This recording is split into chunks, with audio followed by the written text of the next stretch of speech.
So that, I mean, that whole memorization thing must have came in handy when you guys had to do that sorting of the fish thing, right? Number one, you guys are biologists, right, to some degree, right? And you guys did this crazy, biologists.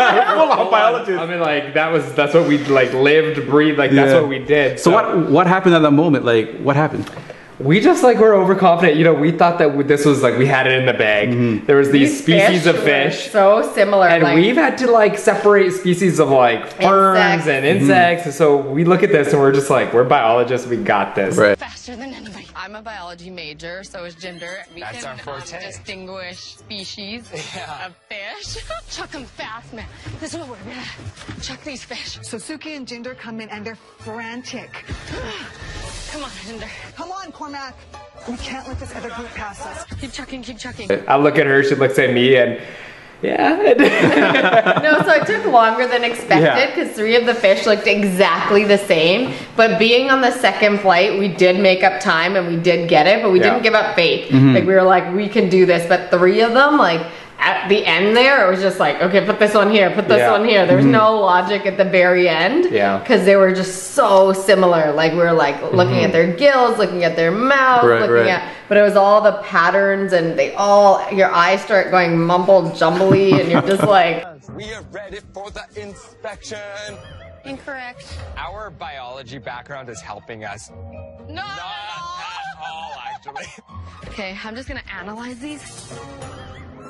Everyone's like, just imagine, it's like the Hunger Games out like there. 600 fish. And then you have to like separate them and they look identical. Teams. Right. And imagine 10 teams and all of them's freaking out. Nicole is yelling at Cormac, like, Cormac, get over here. And it's just like, oh my gosh.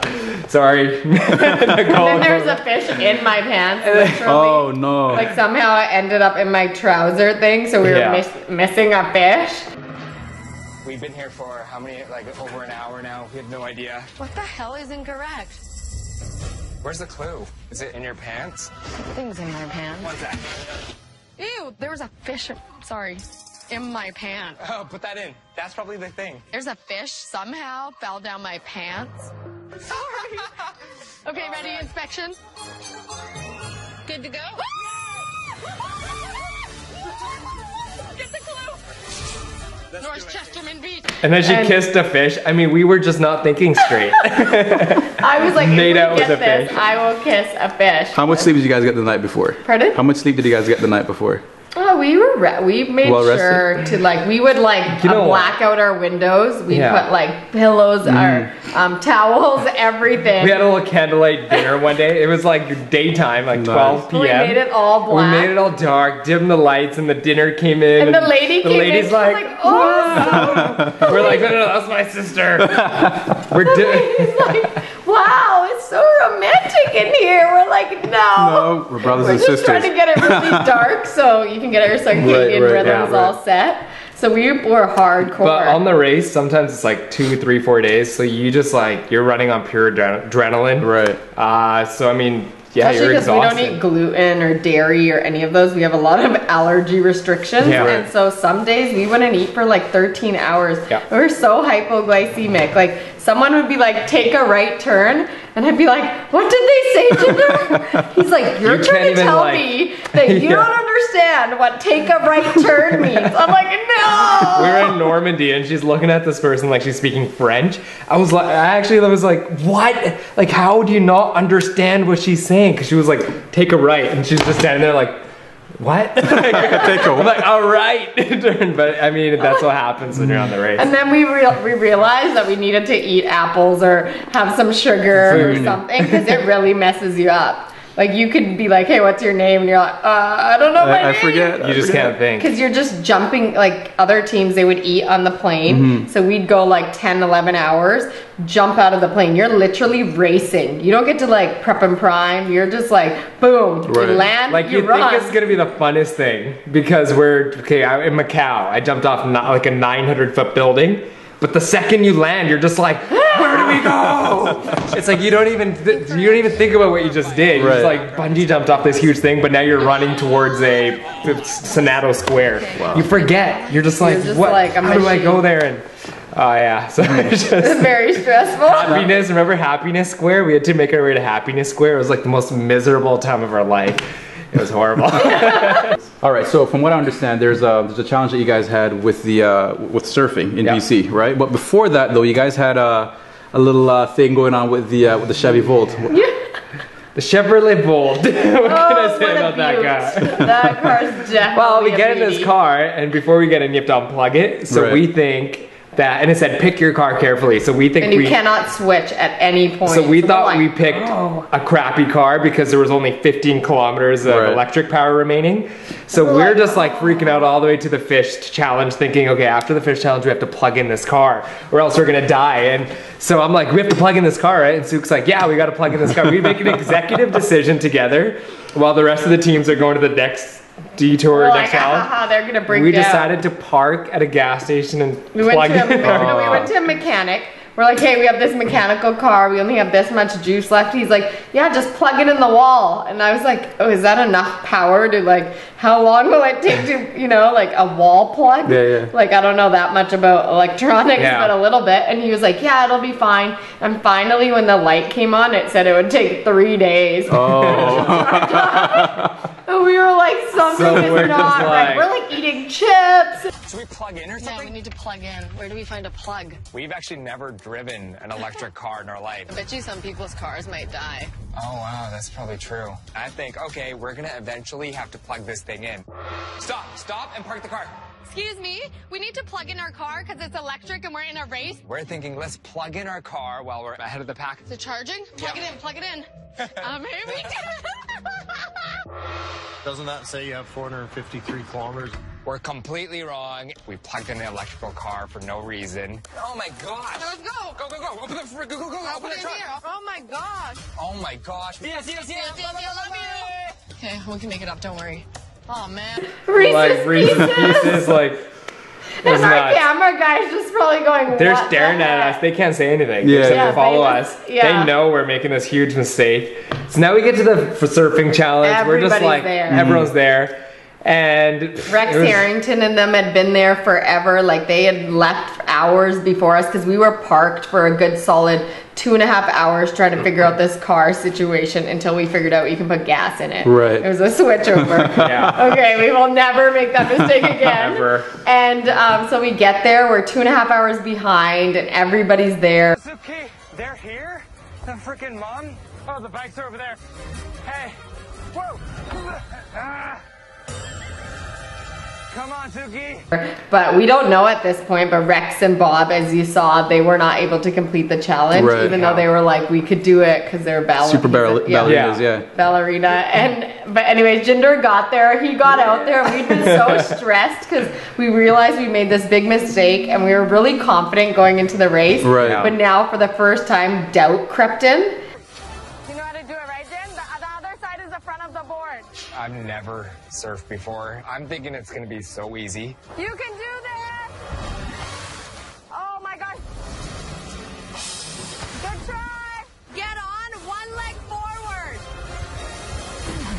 Where it was like, oh my gosh, we could be out. And it was like, oh, and so it was a lot of panic, but he went out there and he did it. In the middle of it, Sean, he popped out his shoulder. So I mean, there was you kept crying during the entire thing. So I mean, Suk was crying. Her job was to capture me. Right. But she was crying so much that she kept missing because she was so worried about Sean. And Jen was freaking out because her husband was like literally in massive pain on the beach his eyes were rolling and he was just like, and going all yellow. And the paramedics all came and I basically had to pause. I couldn't be like, go Jinder, go!